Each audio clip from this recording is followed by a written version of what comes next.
Olá, tudo bem? Eu estou vendo, sendo noticiado em vários locais, redes sociais, jornais, a respeito de um assunto que está nesse momento em pauta, que é a depressão. E eu sempre, quando eu ouço falar sobre depressão, eu vejo um monte de especuladores, pessoas que não conhecem do assunto, comentar sobre o assunto. E aí, como eu tenho um chamado, estou pastoreando igreja já faz um bom tempo, lidado com pessoas de todos os níveis, de todas as raças, e, e eu tenho encontrado no meio desse período pessoas extremamente depressivas, em pânico, generalizado, assim, em estágio ruim. Nesses 57 anos que eu tenho, eu vi 5 pessoas conhecidas suicidarem. É bem próximo mesmo. Eu digo desses 5 porque às vezes alguns outros foram também e eu não sei de fatos, mas de fatos concretos eu tenho 5 pessoas que eu tive contato físico, de conhecimento, de pegar em mão, abraçar, de que terminaram com a vida deles e estavam extremamente depressivos e ansiosos, angustiados e sem interesse nenhum de viver. Então, diante desses fatos e assuntos, eu gostaria de me colocar aqui para ajudar, contribuir para aqueles que estão passando por esse processo de depressivo, né?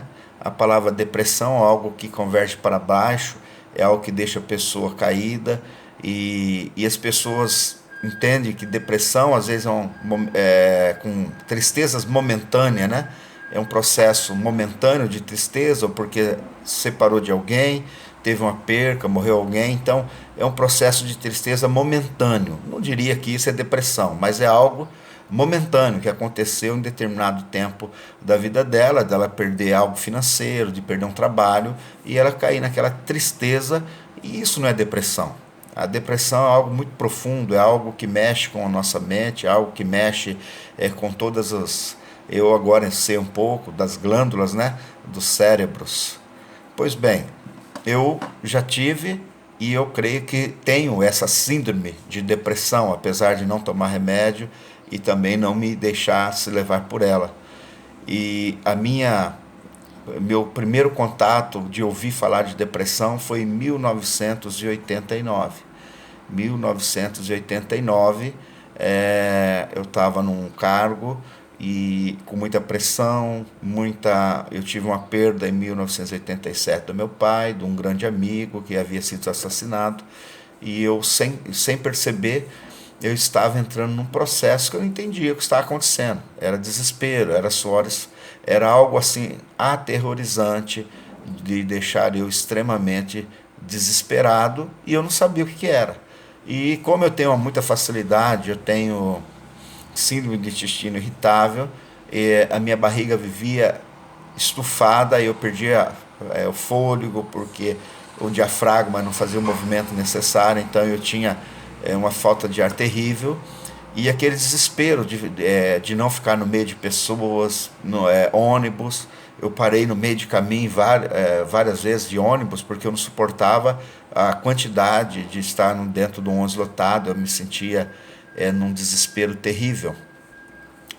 Então, a primeira vez que eu vi algum médico, inclusive dizer amigo, falou: olha, que eu cheguei no desespero, no posto de saúde, com um quadro assim muito mal, muito ruim, e achava que estava tendo algum problema de saúde, né? Porque eu tinha palpitações, certa fobia e essa falta de ar intensa. E eu não tinha vontade de chorar, não tinha nada, eu não tinha tristeza. Eu tinha algo que estava acontecendo dentro de mim que eu não estava entendendo.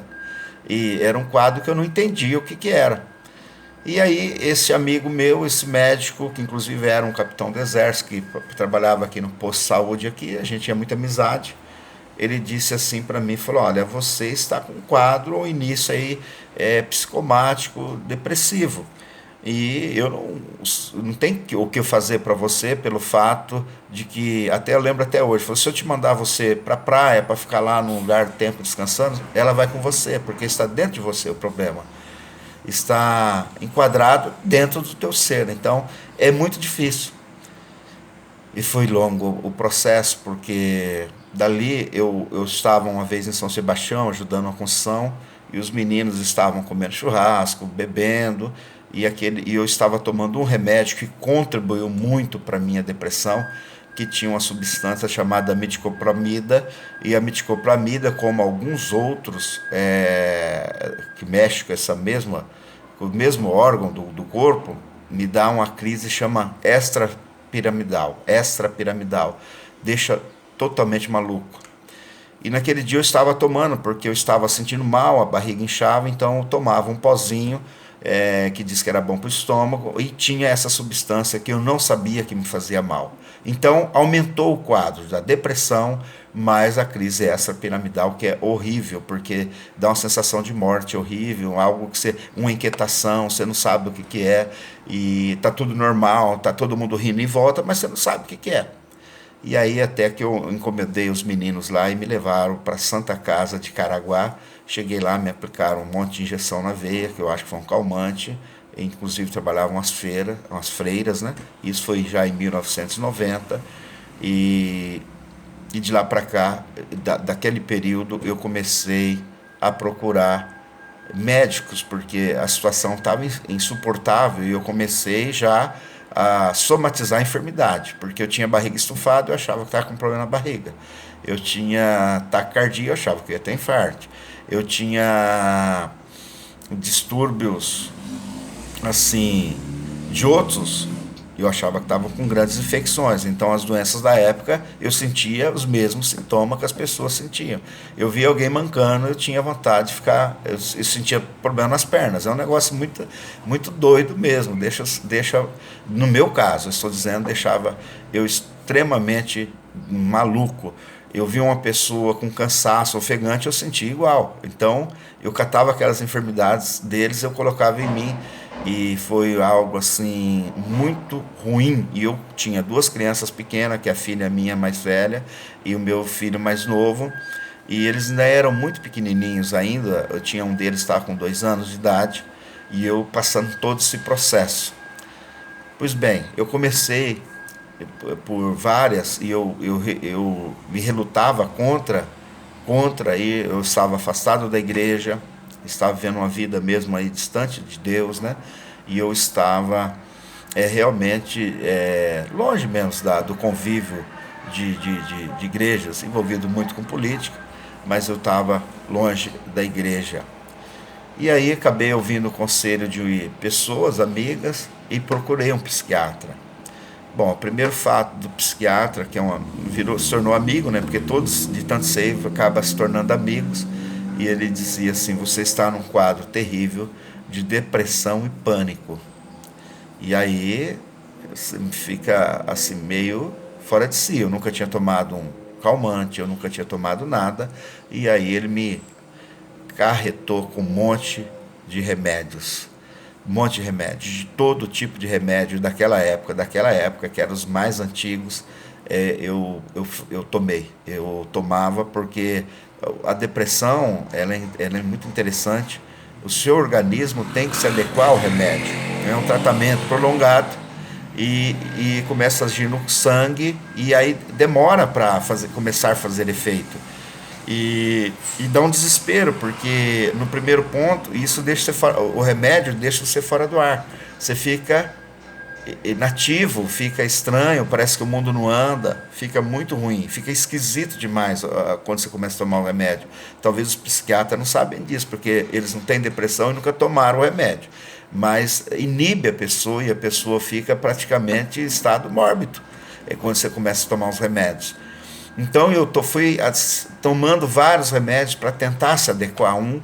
E depois naquela época eu comecei a trabalhar por conta, né? Eu sou serralheiro, eu comecei a trabalhar e fazia serviço de serralheria. Bom, como eu trabalhava por conta, então eu tinha liberdade de levantar um pouco mais tarde, porque dá muito sono, muito desânimo, muito desinteresse das coisas, nada te alegra, nada te incentiva você caminhar para frente, os sonhos ficam minguados.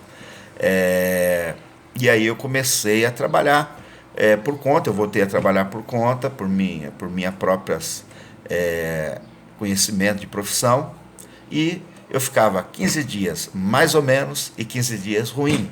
15 dias mais ou menos e 15 dias ruim. E isso foi por um longo período.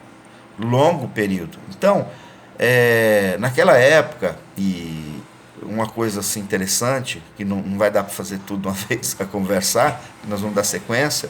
Naquela época, eu tive muito apoio da minha esposa e da minha família, dos meus irmãos, da minha mãe. Nossa, quanto foi interessante. Então, assim, só para estar encerrando, se você tem alguém com problema de depressão, auxilie, ajuda, contribui,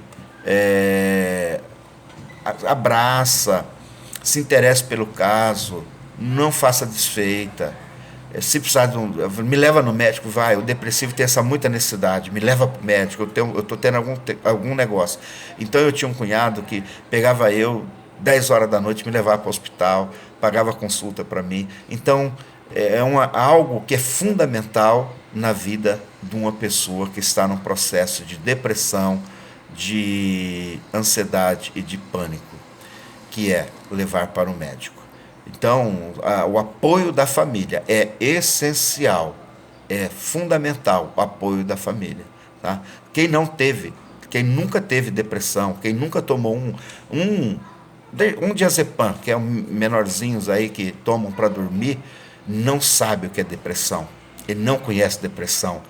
Quem nunca teve é especulador, não sabe de nada. E essas pessoas, em vez de ajudar, destrói as vidas, porque não, bola para frente, se anima. Não é assim que funciona, não é desse jeito, a coisa é muito mais dolorida. E nos próximos vídeos, eu sei que é curto, mas já passou 12 minutos, eu quero dar uma sequência nesse assunto, porque eu quero contribuir, eu quero ajudar pessoas que estão depressivas, precisando de muita ajuda, e eu tenho condição, primeiro porque eu passei por isso, e muitas vezes dá um relance de passar de novo. Eu aprendi a conviver com isso, porque é um distúrbio interno de glândulas. Não sei se eu herdei de famílias, porque eu tenho irmãos, pessoas, né, do meu passado, da minha parentela que tem esses problemas. Então eu não sei se eu herdei isso, de alguma deficiência de glândula, que não produz a serotonina, o que precisa realmente para manter uma pessoa alegre, e eu não sei, tá? Mas eu quero contribuir, eu quero ajudar pessoas, tá bom? Fica na paz, eu vou depois colocar mais algum vídeo, vou gravar, e até o estágio que eu estou hoje. Então vamos parar aí, lá pelos meados de 1990, tá bom? Tá certo? Deus abençoa. Espero que seja útil todo esse processo que eu vou passar para vocês e como lidar com isso, com sabedoria, tá bom? Não fica atrás de pessoas aventureiros que diz que vai te curar, pessoas aventureiras com pseudo positivismo. Não fica atrás disso, tá bom? A coisa é muito mais séria e nós temos que tratar isso com seriedade, com responsabilidade. Senão você aí que está assistindo, que não tem depressão, que fica achando, é coisa espiritual, não sei o quê, você vai pagar um preço por essa alma, por essa vida, que possivelmente pode cometer um suicídio, tá ok? Fica na paz, Deus abençoe a todos.